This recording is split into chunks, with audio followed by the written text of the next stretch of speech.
이만한 성가대가 일부 예배대도 하나가 더 있으면 좋겠어요. 아멘입니까? 나이가 들면 노안이 오죠. 그래서 이 돋보기를 써야 됩니다. 제가 전에 몰랐는데요. 저도 이제 리딩 글래스를 자꾸 써야 되는 경우가 많아지고 그러는데 우리 성가대 이야기를 들어보니까 그래서 그러셨구나 이렇게 깨달은 게 있습니다. 악보를 보고 지휘자님의 얼굴을 보면 어지러운 거예요. 안경 때문에. 수고가 많으십니다. 예. 이럴 것이다. 그래서요, 이럴 것이다 라고 생각하는 거, 이런 것 중에는 우리가 조심해야 될 것들이 참 많습니다. 그러니까 내 생각으로, 내 판단으로 이럴 것이다 라고 하는 거, 이제 조심해야 될 게 많죠. 오늘 출애굽의 삶 계속해서 연속 설교합니다. 오늘은 예배에 대한 주제를 가지고, 그러나 예배에 대한 구체적인 내용은 말씀드리지 않겠습니다. 출애굽의 삶이 무엇이냐, 또 이 교회 생활 믿음이라고 하는 것이 무엇이냐, 특별히 예배에 있어서 우리들이 조심해야 될 것이 무엇인가, 이런 것들을 더불어서 오늘 말씀이 진행되는 가운데 한번 계속 생각을 좀 해봐 주시길 부탁을 드립니다. 여러분, 믿음의 확신에 거하기를 주님의 이름으로 축원합니다. 믿음의 확신, 이거 중요하죠. 자, 믿음과 확신을 한번 생각을 해보세요. 우리는 이 믿음과 확신을 동일하게 여기는 경향이 있습니다. 바울도 나는 확신하노라 이런 말을 서신에서 자주 사용을 합니다. 믿음과 확신의 관계, 이것을 좀 오늘 정리했으면 좋겠는데요. 여러분, 동전은 동그랗죠? 미국의 동전은 동그랗습니다. 맞죠? 저하고 다른 돈을 쓰시는 모양인데, 제가 미국에서 사용하는 동전은 동그랗습니다. 자, 이건 맞죠? 그런데 이것을 바꾸어서 동그란 것은 동전입니다. 이거는 틀리는 이야기입니다. 하나님은 사랑이시다. 이 말은 맞습니다. 그렇죠? 그러나 사랑이 하나님이다. 이것은 틀리는 말입니다. 믿음은 확신이다. 맞습니다. 그런데 이것을 바꾸어서 확신은 믿음이다. 이것은 틀립니다. 자기 확신의 오류라고 하는 것, 이 오류가 바로 여기서 생기는데요. 여러분, 초등학교 다닐 때 교과서에서 보셨던 코페르니쿠스라고 하는 사람 기억나실 겁니다. 그 당시에는 이 과학의 수준이 좀 떨어져서 지구를 중심으로 태양계가 돈다고 생각을 했습니다. 이건 천동설이죠. 지구가 땅이 아니라 하늘이 움직인다. 그런데 이 코페르니쿠스는 그렇지 않다. 태양을 중심으로 지구가 도는 것이다. 지동설을 이야기를 합니다. 원초적인 수준의 이야기였지만 이것을 책으로 펴냈습니다. 그런데 그 당시에 교회는 이 책을 금서로 지정을 했습니다. 그러니까 교인들이라면 이 책은 절대 읽으면 안 된다. 이것은 비성경적이다. 잘못됐다. 이렇게 이야기를 한 겁니다. 세월이 조금 더 지나서 우리 갈릴레이라고 하는 사람 기억하시죠? 갈릴레이는 이 지동설을 더욱 발전시켜서 책을 냈습니다. 교회는 종교 재판을 열어서 정죄를 했습니다. 교회는 확신이 있었던 것입니다. 천동설이라고 그들이 믿는 것이 기독교적인 믿음이라고 확신했었지만 불행하게도 역사를 통해 보면 교회가 틀렸고 코페르니쿠스가 맞았습니다. 이 중세 교회의 이 행동, 자기 확신, 그러나 잘못된 확신, 이것을 우리는 자기 확신의 오류라고 그렇게 부릅니다.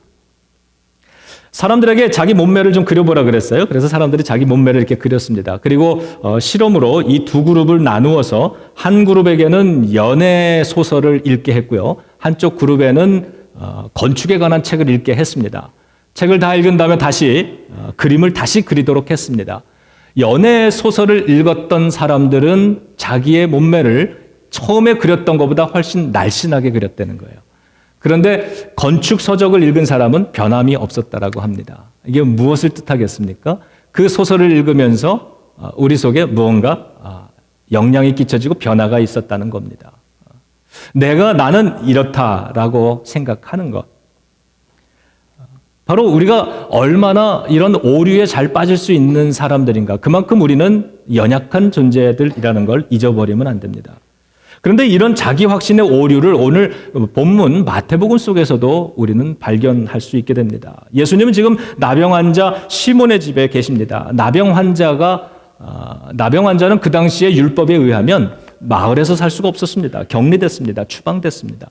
그런데 지금 예수님이 계신 곳은 나병 환자 시몬의 집입니다. 그런 걸 보면 이 나병 환자 시몬이라고 하는 호칭은 현재의 호칭이기보다는 과거의 그런 환자였다는 의미가 되는 거죠. 예수님께서 이 가정에 또 이 집에 머무르신다라고 얘기를 하는 걸 보면 아마도 이 치유가 예수님과 관련된 것이 아니었을까 이런 짐작을 하게 합니다. 이 모든 것을 정리해보면 오늘 이 가정엔 예수님이 계시고 그 집 주인들 가족들이 있고 거기에는 제자들이 함께 있었습니다. 그리고 이 환경은 믿음의 환경이라는 겁니다. 신앙인들, 교인들의 집인 거죠. 그러니까 신앙이 없는 상황이 아니라 모두가 다 신앙이 있는 그런 환경이라는 겁니다. 그런데 이 식사 중에 사건이 하나가 일어납니다. 한나의 여인이 들어와서 식사하시는 예수님의 머리에 비싼 향유옥합을 깨서 기름을 부어드렸다라고 하는 이야기입니다. 여러분, 이 복음서에 보면은 예수님께 이 향유옥합을 깨트리는 이야기가 2개가 나옵니다. 그런데 이 2개는 다른 사건입니다. 지금 이 본문에 나오는 이 여인은 다른 복음서에서도 이 사람은 죽었다가 살아난 나사로의 누이 마리아라고 그렇게 증언하기 때문에 아마도 오늘 본문 마태복음에 나오는 이 여인이 같은 여인일 겁니다. 그러나 여러분 기억하시는 것처럼 예수님이 이 식사를 할 때 한 여인이 와서 그 발 아래 엎드려서 눈물로 예수님의 발을 적시고 자기의 머리카락으로 그 발을 닦아드리고 향유옥합을 깨서 그 발에다가 버드린 사람은 오늘 이 사람은 아닌 거예요. 아마도 사람들은 이렇게 추측하는 겁니다. 사람들이 그 여인이 얼마나 부정한 여인인가를 알고서 비난하는 내용을 통해서 아마도 이 여인은 기름을 발에다가 부어드린 여인은 막달라 마리아가 아니었을까 이렇게 추측을 하는 거죠. 자, 오늘 본문에서 이 나사로의 누이 마리아가 들어와서는 비싼 향유옥합 향수병을 깨서 예수님의 머리에 부어드렸다라고 하는 겁니다. 이것을 머리에 기름을 붓는다, 이건 어노인팅이죠. 기름 붓는다. 성경 속에서 기름 붓는다라고 하는 것은 예수님이 기름 부음 받은 자 아닙니까? 그걸 그리스도라 그러죠. 예수님을 그리스도라고 고백하는 것은 기름 부음 받았다라고 하는 의미입니다. 예수님의 머리에 지금 기름을 붓습니다. 이것은 예수님이 단순한 좋은 선생 스승이 아니라 당신은 그리스도이십니다. 구세주이십니다. 이런 여인의 고백이 담겨져 있는 행동인 것이죠. 구약 성경에 보면은 특정한 사람들에게 머리에 기름을 부었습니다. 왕을 세울 때, 그리고 선지자를 세울 때, 제사장을 세울 때, 이러한 사람들을 세울 때는 특별히 하나님께서 그 사람을 보내서 그 머리에 기름을 부음으로써 이 사람은 하나님이 왕으로 선택하셨다, 이것을 사람들에게 알리는 거예요. 그게 기름 부음 받는 겁니다. 예수님이 그리스도 기름 부음을 받았다라고 하는 것은 하나님께서 예수님을 이 땅에 보내실 때 왕으로 보내시고 제사장으로 보내시고 선지자로 보내신다라고 하는 의미가 담겨져 있는 거죠. 자, 그 예수님에게 지금 머리에 기름을 붓습니다. 그리고 이 기름을 부었다라고 하는 것에 또 하나의 의미가 있는데, 이 기름은 사람이 죽어서 그러니까 장례를 치를 때 시신에게 발라주던 기름입니다. 아마도 그 당시의 장례 문화와 오늘날의 장례 문화가 다르고 또 기술적인 차이가 있기 때문에 시신이 죽으면 부패하고 냄새가 나던 그 당시의 상황을 고려해 보면 아마도 이 향유를 발라줌으로써 그러한 부패되는 그러한 상황을 조금 이렇게 지연시키려고 하는 그런 효과가 있지 않았나 싶습니다. 이 여인이 예수님의 머리에 이 기름을 부어주신 것을 그것에 대해서 예수님은 칭찬하십니다, 오늘. 그리고는 이 여인이 나의 이제 곧 있게 될 십자가의 죽음을 이 여인이 준비한 것이다, 그러면서 칭찬해 주세요. 그런데 재밌는 것은 그 자리에 같이 있었던 제자들의 반응인데, 제자들의 반응은 조금 다릅니다. 그들은 성경의 본문에 보니까 화를 냈다 그래요. 화를 냈다. 화를 내면서 왜 화를 냈느냐 하면 그 여인을 꾸짖는 거야. 아니, 이 비싼 향수를, 이거를 왜 이렇게 낭비하느냐 그랬어요. 왜 이렇게 낭비하느냐. 이거를 팔아서, 비싼 돈에 팔아서 그 돈을 가지고 가난한 사람들을 구제하면 훨씬 좋을 텐데 너는 이것을 낭비하고 있다, 이러면서 화를 냈다는 거예요. 화를 냈다. 화를 냈다라고 하는 것은 자기 확신이 강하다는 뜻입니다. 즉 저 여인의 선택은 틀렸고 내 생각이 옳다라고 하는 자기 확신에 지금 가득 차 있는 겁니다. 특별히 자기 속에서 분노가 일어나고 화가 일어난다는 이 사실을 느끼면서 그는 점점 더 제자들은 자기 확신의 오류에 빠지는 거예요. 왜? 이 말도 안 되는 상황, 이 상황을 보면서 내 속에서 분노가 일어나는 거죠. 의로운 분노, 의분이라고 얘기를 하죠. 이러한 내 속에 이 화가 일어난다라는 것을 통하여서 내 생각은 의심할 것도 없이 정의롭고 바르다라고 하는 확신입니다. 그런데 예수님의 평가는 어땠어요? 우리 10절을 좀 읽어보죠. 성경 10절. 네, 읽습니다. 시작. 예수께서 아시고 그들에게 이르시되 너희가 어찌하여 이 여자를 괴롭게 하느냐? 그가 내게 좋은 일을 하였느니라. 자, 예수님이 그러셨어요. 너희들 왜 이 여인을 그렇게 비판을 해서 이 여인을 힘들게 만드느냐? 이 여인은 지금 나에게 좋은 일을 한 것이다. 여러분 여기서 한번 보세요.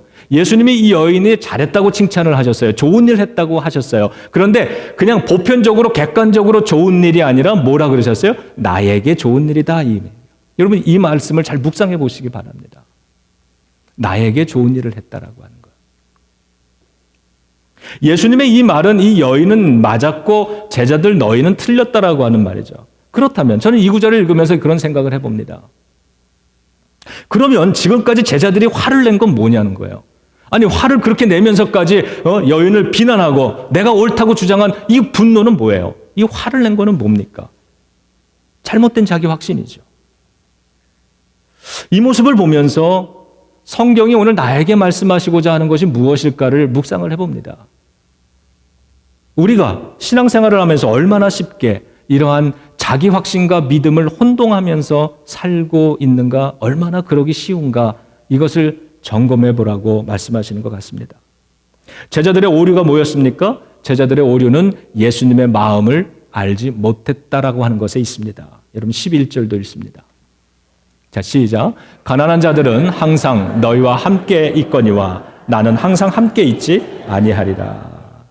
자, 그들은 예수님의 마음을 알지 못했어요. 예수님은요, 절대 이 말을 오해하지 마시기 바랍니다. 예수님은 구제가 틀렸다고 말씀하시는 게 아닙니다. 예수님의 평소의 가르침대로라면 예수님은 가난한 자들을 적극적으로 돕는 굉장히 진보적인 신앙을 가지고 계셨던 분입니다. 그런 예수님의 평소의 가르침에 비추어 보면 이러한 상황에서는, 일반적인 상황에선 이 옥합을 팔아서 가난한 자들에게 구제로서 도와주는 게 훨씬 예수님적인 거예요. 가르침에 맞는 거예요. 그런데 다만 제자들이 틀린 이유는 지금 예수님이 지금 원하시는 행동은 구제가 아니라 조금 후에 있을 예수님의 십자가의 죽음을 함께 준비하는 것입니다. 여러분 12절 읽겠습니다. 12절입니다. 시작. 이 여자가 내 몸에 이 향유를 부은 것은 내 장례를 위하여 함이니라. 여러분 제자들의 주장이 결코 틀린 게 아닌 겁니다. 보편적으로는 그렇게 하는 게 맞습니다. 그런데 오늘 이 상황에서는 주님이 원하시는 것이 아니었다는 거예요. 지금 이 순간에 예수님이 원하신 것은 제자들은 몰랐지만 그 예수님이 원하시는 게 무엇인지를 아는 사람은 이 여인 하나였던 거예요. 이 여인은 예수님이 무엇을 원하는지 아셨습니다.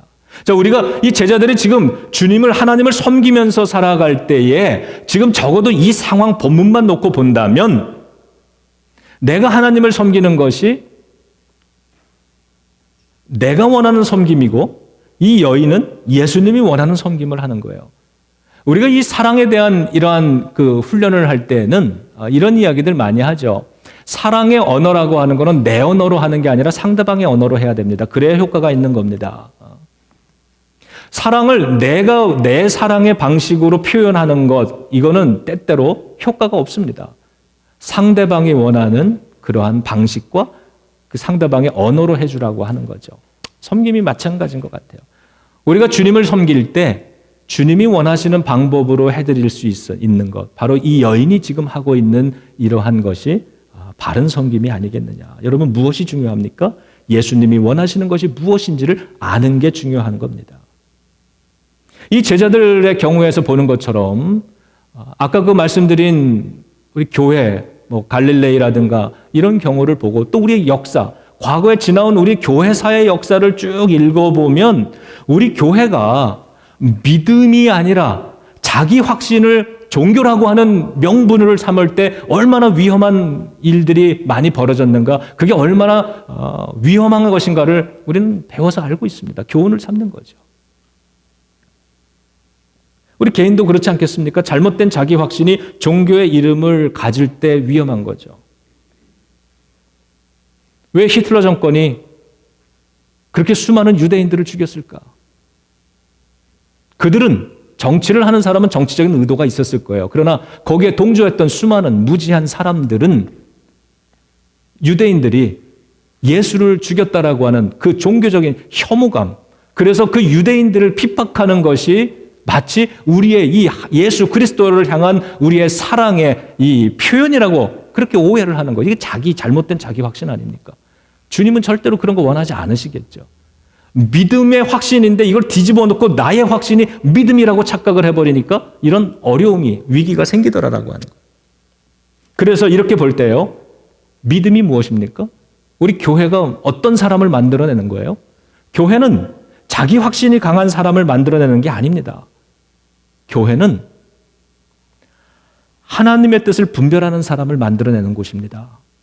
같은 의미로 믿음이라고 하는 건 자기 확신이 강한 사람을 만들어내는 것이 아니라, 믿음은 하나님의 뜻을 알고 분별하는 사람을 만들어내는 게 그게 믿음인 거예요. 믿음은 하나님의 뜻을 아는 거죠. 근데 이걸 바꾸어서 하나님의 뜻을 아는 것이 믿음이냐? 이건 앞뒤로 바꿔도 말이 맞는 거예요.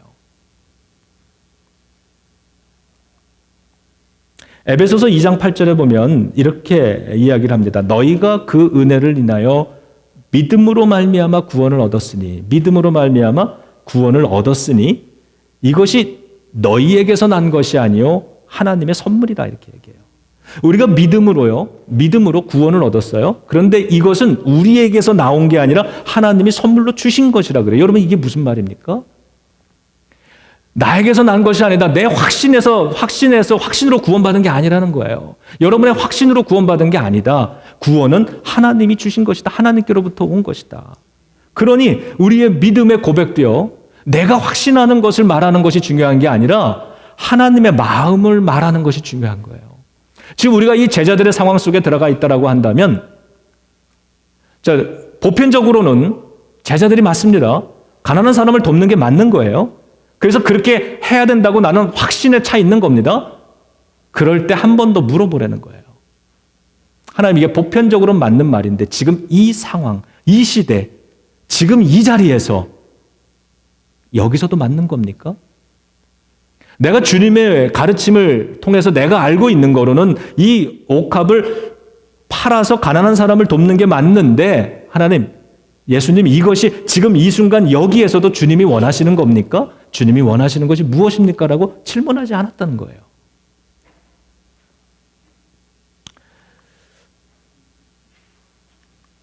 출애굽기를 보면 하나님께서 이스라엘 백성을 광야로 이끌어내신 이유들 중에 가장 큰 이유가 광야에서 예배하는 백성을 만드시기 위함이셨습니다.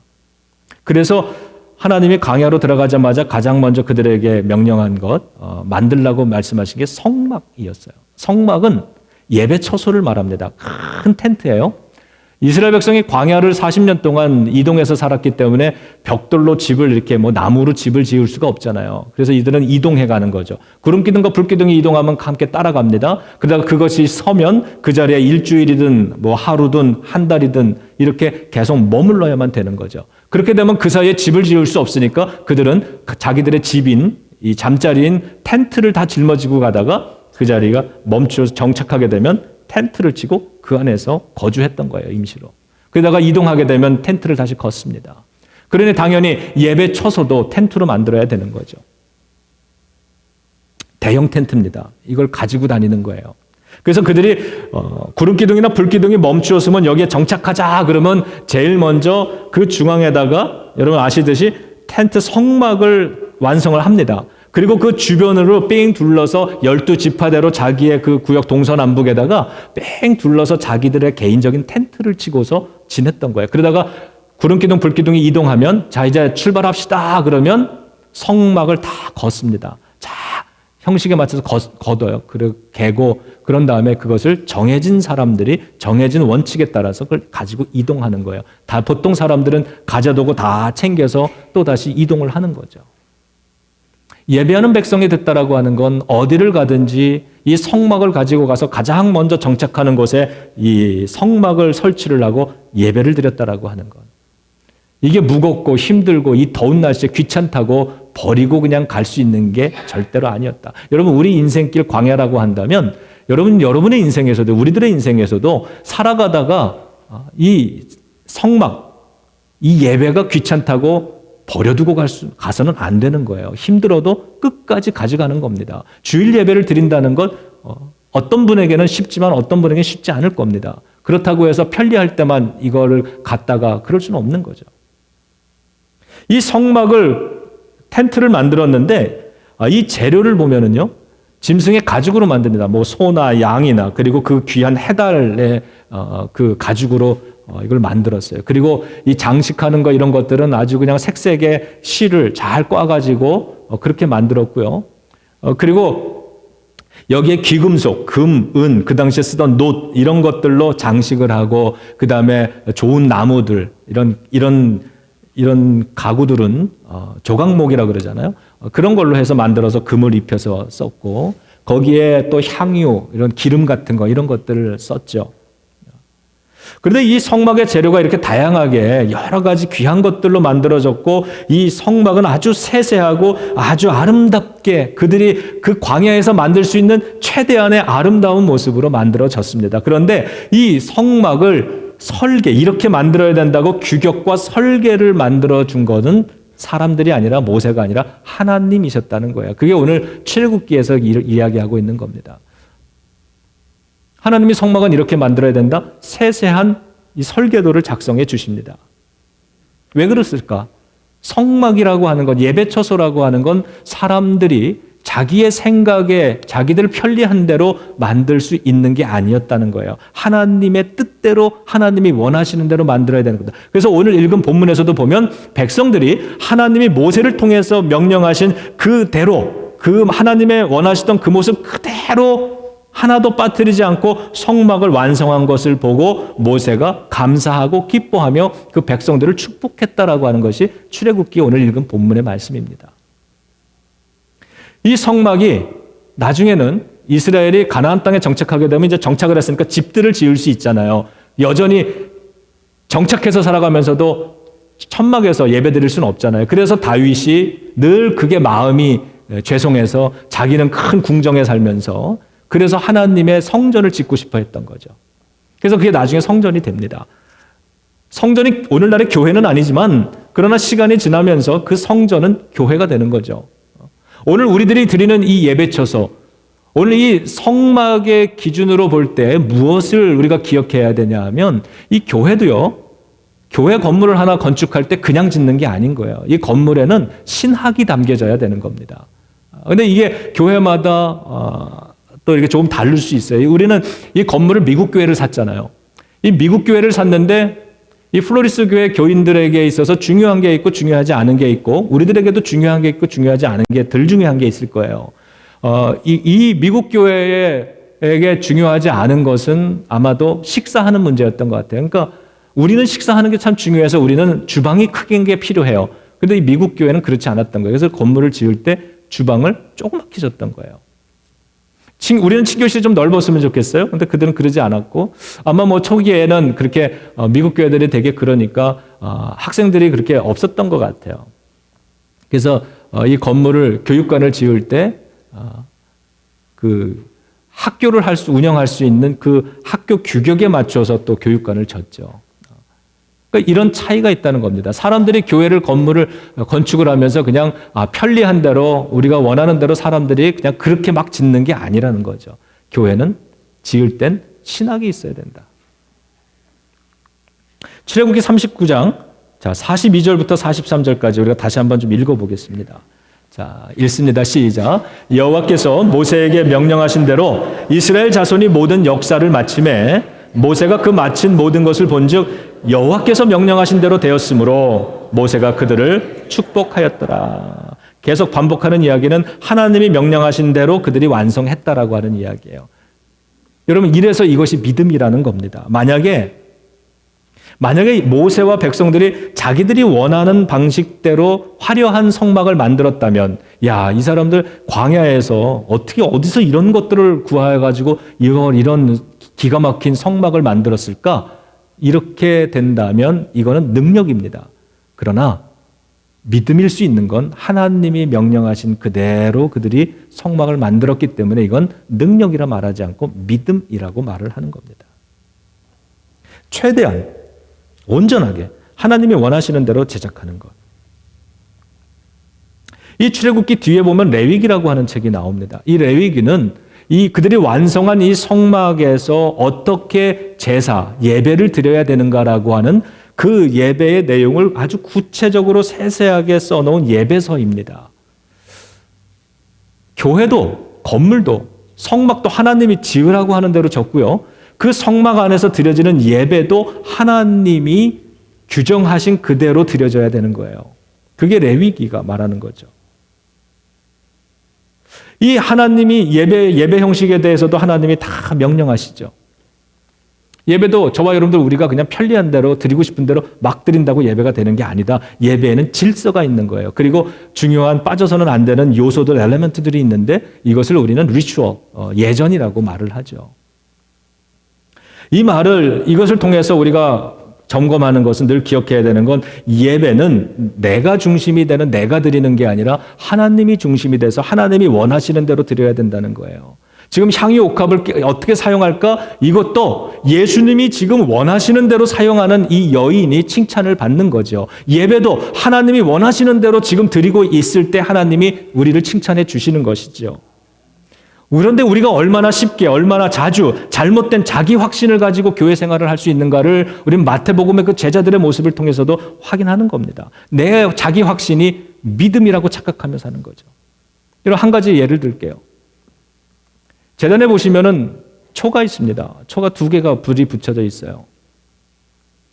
이 초는요, 하나님과 예수님을 상징하는 의미가 있습니다. 물론 신학적으로 다양한 해석이 가능하지만 하나의 예를 들어보면 하나님과 예수님을 상징합니다. 그래서 불을 밝힌다라고 하는 건 진리의 빛, 생명의 빛을 말합니다. 그래서 우리가 저기에 재단에 초를 붙이면 그냥 붙이는구나, 예배가 시작되는 표시구나가 아니라 저 초를 바라보면서 여러분 우리가 예배를 드리면서 생명의 빛, 어두운 세상에 빛으로 오신 주님, 내 인생이 지금 어려워서 희망이 보이지 않는 그때 저 빛이 내 인생에 주님의 도우심을 상징하는 것으로 다가오고 생명의 빛으로 다가오는 것, 진리의 빛으로 다가오는 것. 그 빛입니다. 이렇게 얘기하면 여러분들은 어떤 분의 마음속에 이런 질문이 떠오르는 분이 있을 거예요. 그러면 성령은 어디 가셨나? 성령의 초는. 여러분, 성령의 불은 어디 있습니까? 성령의 불은 저와 여러분들 우리들의 마음에 붙어 있는 겁니다. 우리 연합감리교회 리추얼의 예배 예전에 의하면은요, 이거 꼭 해야 된다는 건 아닙니다. 우리 연합감리교회가 포용성이 좀 커서 예배 기본 예식서에 보면은 프로세션이라 그래가지고요, 예배가 이제 시작되기 전에 저 뒤에 우리 성가대와 성경 봉독자와 설교자가 같이 서 있다가요, 이제 피아노나 오르간이 딱 하면은 교인들이 첫 찬송을 부르러 일어납니다. 그러면 맨 앞에 이 봉에 불을 하나 붙은 이 봉을 들고 한 사람이 앞장서고 그 뒤에 성가대와 성경 봉독자, 설교자들이 뒤를 따라서 입장을 합니다. 쭉 들어오는 거예요. 성가대는 이쪽으로 가겠죠? 설교자는 이쪽으로 가겠죠? 그러면 이 봉을 들은, 불을 하나 들은 사람이 이 제단으로 가서 제단에 그 불을 밝히는 겁니다. 붙이는 거예요. 그리고는 예배를 다 마치면, 축도로 예배를 마치면 그 점화자가 다시 나와서 제단에서 그 불을 다시 옮겨 붙이고 그 제단에 불을 끕니다. 그리고 이걸 들고서 목사가 같이 따라서 태장을 하는 거예요. 이건 뭐냐? 이제 저 진리의 빛, 생명의 빛은 우리들의 마음속에 성령의 불로서 우리 마음에 담고 삶의 자리로 세상으로 돌아가야 된다라고 하는 거죠. 근데 여러분 잘 보세요. 제가 일본에서 교회를 개척했을 때만 해도 그때 재단에 초 대신에 전구를 썼어요. 전기로 키는 촛대. 옛날에 아마 우리 교회도 저쪽에 폴스처치에 있을 때 아마 예배 내 기억엔 그걸 썼던 것 같은데, 교회 어릴 때 다니셨던 분 기억하실 거예요. 옛날 교회는요, 이 재단에 전기로 불을 켜는 전구가 7개씩 달려있는 초가 이렇게 세워져 있었어요. 그런데 이게 전구 따마라 예배를 드리다 보면 수명이 다 되면 깜빡깜빡 하다가 예배 시간에 꺼지는 게 있어요. 그러면은 기도 시간이나 이럴 때 예배 부장이나 이런 분들이 막 와가지고 막 갈아 끼고 그랬던, 그거를 오랫동안 썼어요. 안전하죠, 편리하죠, 값이 싸죠. 저거 우린 기름으로 붙이는 건데요, 훨씬 비쌉니다. 저게 초가 훨씬 비싸요. 그래서 저것을 새로 쓰기 시작했을 때 보통 우리 교회가 그랬다는 게 아니라 사람들이 일반적으로 교회 안에서 어떤 저항이 있었냐 하면, 초를 키니까 꼭 여기가 무슨 불교냐, 무슨 제사를 드리는 거냐, 왜 초를 켜고 향도 키려고, 뭐 이런 이야기를 많이 했던 거예요. 거부감이 있었던 거예요. 근데 조금 거슬러 올라가 보면 원래는 초를 켰죠. 전기가 안 들어오던 시대도 있었으니까. 원래 초를 켜다가 전기가 보급이 되고 전기가 싸고 편리하고 안전해지는 거죠. 불날 염려도 없고. 그래서 이 전기로 작동하는 초로 바꿨단 말이에요, 우리 교회들이. 그때의 어떤 저항이 있었냐면, 아니 세상에 저 생명도 없는 전깃불을 가짜를 갖다가 재단에다가 켜놨다고 노발대발했던 거예요. 진짜 초를 켜야지 어떻게 저렇게 가짜 생명도 없는 걸 켜냐고. 이러고선 시간이 지나고 나니까 익숙해졌거든요. 그러다가 나중에 전기 대신에 다시 이 초를 킨단 말이에요, 요즘 교회들이. 그러니까 그랬던 사람들, 우리들이 또 이제는 초를 켜는데 이게 무슨 법당이냐 뭐 이래가면서 또 반대하는 거예요. 여러분, 이거는 자기 확신이라고 하는 게 이게요, 내가 익숙한 것, 내가 옳다고 생각하는 거지, 이게 진리가 아닐 때도 많다는 거예요. 믿음이 아닐 때도 있다라고 하는 거예요. 이 빛이 중요한 것은, 이 촛불이 중요한 건, 내가 이 예배를 마치면서 다시 주님 앞에 새로워지고 삶의 목적과 생활하는 이런 것들을 다시 재정비하고, 그래요 하나님, 내가 다시 주님을 위해서 다시 살겠습니다, 이런 마음으로, 마음에 이 재단에 이 성령의 불 하나, 사명의 불 하나, 내가 세상에 나가서 진리와 생명으로 살아가겠습니다라고 하는 이 불을 붙여놓고 나가야 되는데, 이 불은 다 꺼트려 놓고 재단에 있는 촛불이 뭐 전기불이니 이런 거를 가지고 자꾸 뭐라고 화내고 이런다면 얼마나 우습습니까? 그 모습이 오늘 마태복음의 제자들의 모습과 뭐가 다르겠어요?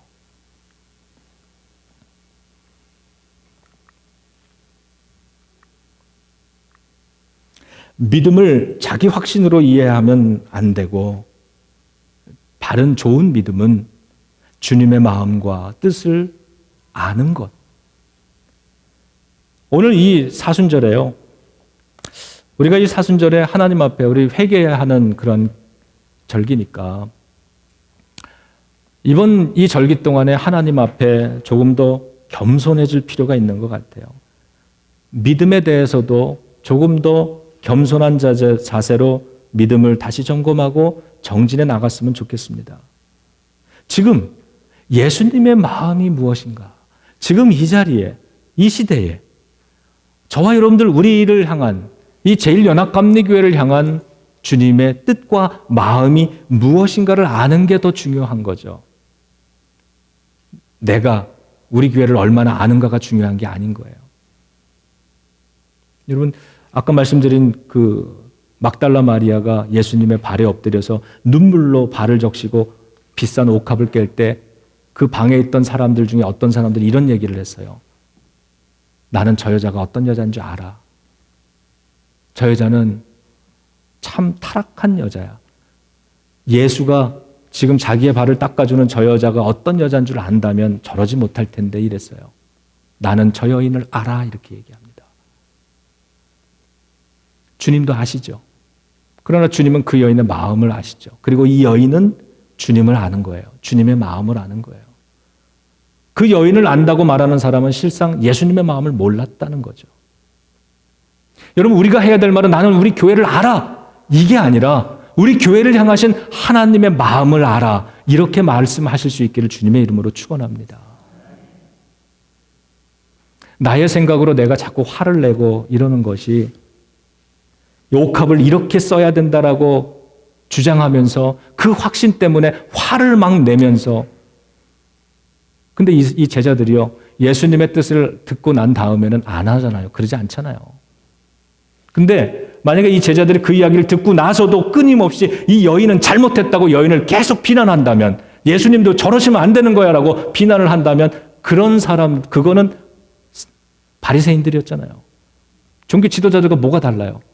종교 지도자들은 예수님이 무슨 말을 하든지 자기들의 확신을 꺾지 않았던 사람들입니다. 그리고 예수님을 끝까지 비난했던 사람들이에요.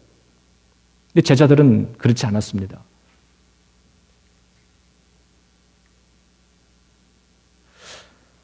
나는 오늘 우리 교회를 향한 주님의 계획과 그 마음을 알아. 나는 오늘 나의 삶을 향한 주님의 마음을, 계획을 알아. 나는 우리 자녀를 향한 주님의 계획을 알아. 자녀도 그 인생을 내가 마음대로 만들어가는 게 아니죠, 부모가. 오늘 사순절을 맞이해서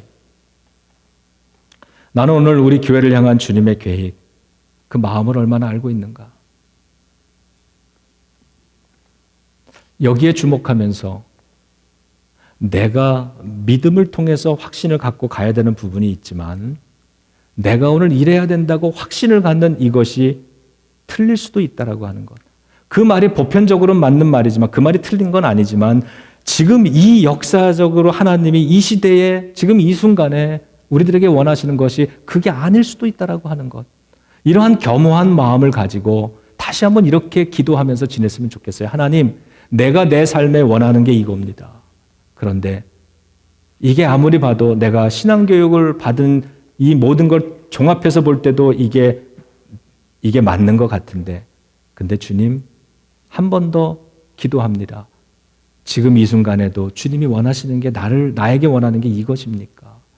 우리 예수님이요, 우리가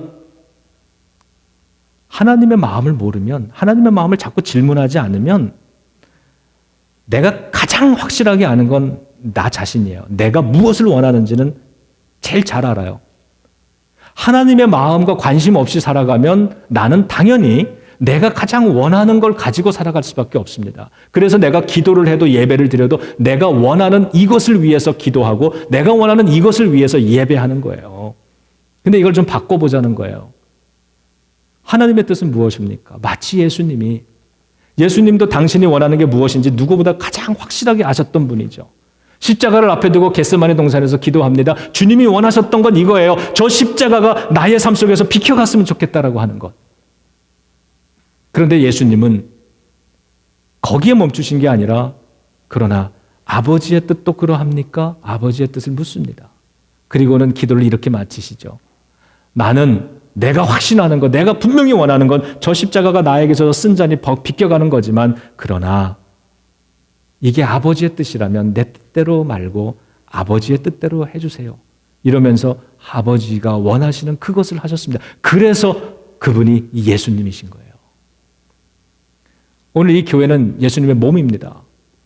우리는 이 교회 안에서 누구보다도 예수님을 만나고 이 교회가 예수님의 모습으로 이 세상에 비춰지도록 노력해야 되는 사람들이에요. 그러려면 이제부터는 내가 원하는 이러한 교회의 모습이 아니라 하나님이 원하시는 교회의 모습을 질문하면서, 괜히 자꾸 그냥 내가 원하는 대로 안 된다고, 목사는 목사대로 나는 이렇게 돼야 된다고 생각하는데 임원들이 다르게 가니까 막 화를 내고, 임원들은 임원들대로 목사가 이렇게 해야 이렇게 가는 게 맞는데 목사가 따로 간다고 막 화를 내고 서로 화내면서 살아가는, 이렇게 돼가지고는 하나님의 역사가 안 나타나고, 이 모든 걸 이 사순절 기간 동안 우리가 겸손하게 내려놓고, 또 오해하실라 이렇게 얘기하면 또 우리 교회 임원들하고 목사 갈등이 있나? 아니, 그런 게 아니에요. 그렇게 아니라 우리가 이 사순절을 맞아서 이 말씀 앞에 나를 세워놓고요. 제가 너무 시리어스하게 얘기하는 것 같은데 한 번 더 묻자는 거예요. 앞으로 인생 살아가면서 내가 원하는 건 내가 확실하게 알아요. 알죠? 내가 왜 몰라요? 그러나 지금 이 순간에 그거를 내 확신으로 선포하고 살아가지 말고 하나님께 묻자는 거예요. 무릎 꿇고 기도하며 하나님, 나는 이걸 원하는데 하나님도 원하세요? 하나님이 원하시는 것이 이거예요. 그래서 이것을 우리가 잘 훈련하면 우리 교회는 저와 여러분들 저와 여러분들 마음이 딱 맞아가지고 일사불란하게 이게 우리의 교회 비전입니다라고 딱 세워 놓을 수도 있어요. 그럼 우리는 다 안심하죠. 근데 하나님의 뜻은 다를 수도 있잖아요. 그러면 이건 정말 불행 아닙니까? 목사가 하나님의 뜻과 잘못 가고 있는데 교인들이 브레이크를 안 걸면 불행한 거 아닙니까? 여러분들이 잘못 가는데 목사가 잘못됐다고 브레이크를 걸지 않으면 불행한 거 아니에요. 그러나 교회 여러분과 제가 같이 하나님의 뜻을 찾고 그 하나님이 우리 교회를 통해서 이루고자 하시는 하나님의 꿈을 우리 교회의 비전으로 세우고 비전으로 선포하고 그것을 이루기 위해서 한 걸음 한 마음으로 나아간다면 하나님이 기뻐하시고 하나님이 축복하시는 그러한 교회, 그러한 저와 여러분들 우리들의 인생이 되지 않겠는가. 여러분, 여러분의 인생 우리는 누구나 행복하기를 원합니다. 복을 받기 원합니다. 그러려면 하나님의 마음을 아셔야 되는 거죠. 자, 오늘 함께 좀 기도하겠습니다.